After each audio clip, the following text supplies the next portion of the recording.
Hello once again, welcome to the Security Update, which we often look at issues concerning security in the continent from west to east, and these are the stories making the headlines. U.S. Task Force of Horn of Africa visit to prepare ahead of the multinational justified Accord military training exercise. Somaliland government uploads the call of local elders to end Lassa Anod's tension in a peaceful manner. President Hassan Sheikh meets with EU ambassadors to Somalia over the ongoing anti-Al-Shabaab war. Plus, African Union estimates Tigray war's casualties to 600,000.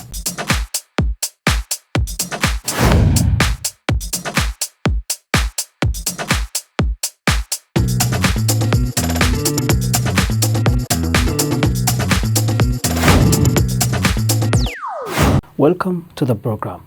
In a press release, the United States Combined Joint Task Force of Horn of Africa personnel reported that they conducted a site survey visit to prepare a port in Somaliland. A visit that comes in advance of the U.S.-led multinational military training exercise scheduled for February 2023. In a press release, the United States Combined Joint Task Force of Horn of Africa personnel reported that they conducted a site survey visit to Berbera Port in Somaliland, a visit that comes in advance of the U.S.-led multinational military training exercise scheduled for February 2023. The U.S. clarified that the Justified Accord is designed to increase multinational cooperation in response to crisis and counter-terrorism attacks, and to prepare regional partners for the UN and African Union missions. The statement added, in addition to the port of Berbera, Justified Accord exercise will take place in Botswana, Djibouti, Kenya, Rwanda, and Uganda, with the participation of 20 partner countries. In the statement, the U.S. military stated that they regularly explore potential areas of operation for emergency preparedness and readiness exercises. The government of Somaliland has not yet commented on this. However, Somaliland and the United States seem to be enhancing their partnership as the U.S. President Joe Biden signed the National Defense Authorization Action fiscal year 2023 into law that includes U.S. cooperation with the Somaliland. The act requires the Defense and State Departments to submit an annual report detailing assistance and diplomatic engagement and security initiative in Somaliland. It also requires the U.S. government to produce a feasibility report by June 2023 on opportunities for enhanced security cooperation between Somaliland and the United States. Hanan Abdulrahman, CBA. The Somaliland government officials, including the Interior Minister Mohamed Kahin and the Minister of Information Suleiman Yusuf Kore, who have been in South region since the protests erupted in Lassa Anod a few weeks ago, have made a communique towards the matter on Sunday. The Somaliland government officials, including the Interior Minister Mohamed Kahin and the Minister of Information Suleiman Yusuf Kore, who have been in South region since the protests erupted in Lassa Anod a few weeks ago, have made a communique towards the matter on Sunday. The Minister of Information Suleiman Yusuf Ali Kore, pronouncing the statement, said the government welcomes the call made by local elders of Lassa Anod to end the crisis in a peaceful manner. xukuumadda jamhuuriyadda Soomaaliya waxay taageeraysaa baaqi ka soo baxay ee ku wajahnaa adkeynta nabadgelyada iyo wada hadal lagu dhameeyo wixii tabashaa ee jira. He expressed the government's commitment to resolve problems through negotiations and peaceful talks. The government office holders also sent a message to the residents to take a lion's share in strengthening the security and stability of the city, which has experienced numerous planned assassinations against government officials and opposition figures. The minister recounted that the recent protests caused more obstacles to the city and directed the immediate reopening of all businesses and learning institutions that were closed due to the protests. Minister Kore narrated that the government officials had meetings with traditional elders and intellectuals of Lassa Anod in the past few days, and noted that the government took responsibility for the casualties during the protests. However, the government concludes its press statement by sending a stern warning against external factors, including regional countries, to desist from aggravating Lassa Anod's tension. The President of Somalia, Hassan Sheikh Mohamud, has invited in Somalia to some of the European Union ambassadors to Somalia, spearheaded by the top EU diplomat to Somalia, Tina Intelman, and discussed the ongoing war against Al-Shabaab. The president of Somalia, Hassan Sheikh Mohamud, has invited in Villa Somalia to some of the European Union ambassadors to Somalia, spearheaded by the top EU diplomat to Somalia, Tina Intelman. Villa Somalia said the ongoing war against Al-Shabaab, which is taking place in many parts of central and southern Somalia, was the center of the discussion, and the president shared the latest military advancements with the diplomats. The president revealed that the Somali National Army Forces and pro-government militia successfully managed to liberate strategic towns under the Middle Shabelle, Hiran, Galgaduud, and Muduk regions since the anti-Al-Shabaab war started a few months ago. According to Villa Somalia, the EU diplomats are claiming the national forces and locals' commitment to eliminate Al-Shabaab and remove them from their final hideouts across the country. The EU ambassadors also pledged to support the federal government regarding the war against Al-Shabaab. The group reportedly withdrew from the Haradera district in the Muduk region, the group's main stronghold, on Saturday after joint forces approached the district. Seemingly controversial former Nigerian president and currently African Union mediator in Ethiopia's Tigray conflict, Obasanjo have given unconfirmed estimate of around 600,000 people who died in the gruesome war in Tigray, northern Ethiopia. But we will be back after the short break. Making documentaries is one of the most creative craft and challenging endeavors you can be involved in. It is an effective strategy to inform, persuade, educate, defend the perspective, and shed light on various issues, policies, and activities.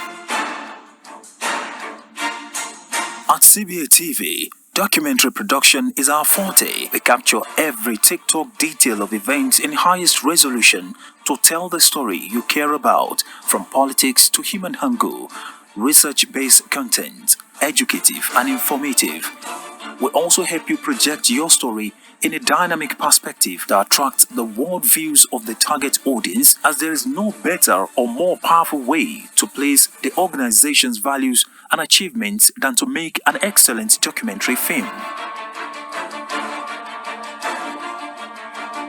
No doubt, our strength lies in these ventures, and we pride in many award-winning documentaries which have been earning accolades across Africa and beyond. Let's tell your story. Welcome back again. Seemingly controversial former Nigerian president and currently African Union mediator in Ethiopia's Tigray conflict, Obasanjo has given unconfirmed estimate of around 600,000 people who died in the gruesome war in Tigray, northern Ethiopia. He said this while granting interview with the Financial Times. Until now, no report has been published regarding the number of casualties in the brutal Tigray war for the fear of giving wrong information. But Olusegun Obasanjo, Nigerian political and former head of state, unveiled a controversial estimate which is subject to verification. Mr. Obasanjo said the number of the dead was around 600,000 while granting an interview with the FT paper. Although researchers have estimated the casualties in the hundreds of thousands, no one has clearly come out with a specific figure, as the number of the people who died in the conflict is difficult to verify. The FT newspaper platform on Sunday cited the head of Ethiopian Human Rights Commission, Daniel Bekele, as saying that estimates given by all sides needed to be treated with caution, as it was impossible to know the full number of casualties. Obasanjo has been a key figure in the peace negotiation process between Ethiopian government and the Tigray People's Liberation Front, TPLF. Last week, forces of the Tigray People's Liberation Forces, TPLF, handed down their heavy weapons to end a deadly conflict in northern Ethiopia in line with a peace agreement signed in November in Pretoria. The conflict started in November 2020 when Ethiopian Prime Minister Abiy Ahmed ordered a military offensive against regional forces in Tigray, which is said was a retaliation to an attack on a military base.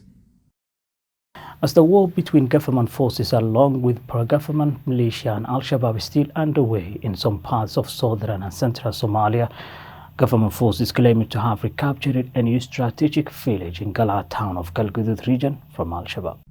The federal government forces of Somalia have claimed to have taken over a key strategic village, Al Hele and the Gal'a town, from Al-Shabaab during a pre-planned military operation targeting the group. Military officials told state-owned media that this came as the troops are advancing on several fronts in Galmudug state to liberate towns under Al-Shabaab control, despite the group has not yet officially responded to this claim by the government. The army said and pledged to proceed the offensives against Al-Shabaab, as the government's agenda for 2023 is to almost eliminate Al-Shabaab members across the country and encourage residents to take their part in the liberation efforts. The Somali government also made several promises to the public for providing government services to all liberated areas and reconstruction of destroyed water wells by Al-Shabaab, a decision many people have welcomed. National Army Forces of the Federal Republic of Somalia arrested 2 armed men who were accused of robbery of civilians who owned businesses in the El Shabiha area around the outskirts of Mogadishu city. The National Army Forces of the Federal Republic of Somalia arrested 2 armed men who were accused of robbery of civilians who owned businesses in the El Shabiha area around the outskirts of Mogadishu city. The police officers reported that they captured the 2 men in the Arbiska area while they were on the run and armed with AK-47 weapons and now are in the hands of police. On the other hand, other suspects were arrested by the security agencies of Yakshid district who were driving a tuk-tuk in connection with robbery and street theft, as well as selling drugs. The police arrested the group in Coca-Cola neighborhood of Yakshid district during an operation they were conducting in the neighborhood. In the past couple of days, the capital Mogadishu and its surroundings are undergoing heavy operations against Al-Shabaab suspects and street robbers who pose a threat against civilians in the city. Hanan Abdurrahman, CBA. Somali security agencies in Mogadishu conducted a planned operation in the Darkenle district of Mogadishu, where they caught a woman who was accused of storing weapons and explosives in her house. Somali security agencies in Mogadishu conducted a planned operation in the Darkenle district of Mogadishu, where they caught a woman who was accused of storing weapons and explosives in her house. The operation came after the president of Somalia, Hassan Sheikh's decision to remove the Al-Shabaab members from remaining localities, while the Somali National Security and Intelligence Agency is underway operation to search houses in the capital targeted for suspected Al-Shabaab members. However, officials of the security forces told the media that they have launched an investigation into the arrest, and soon the female suspect will be brought to justice to face the charges against her, as well as to prove her innocence. Top government officials had requested locals to collaborate with the national security agencies by checking their neighborhoods and reporting to the police if they see any suspicious activities immediately. Hanan Abdurrahman, CBA. And with that story of the Somali security agencies in Mogadishu conducted a planned operation in the Darkenle district of Mogadishu, where they caught a woman who was accused of storing weapons and explosives in her house. We'll wrap up our program for this time. Thank you very much for being with us. My name is Hamza Dabji.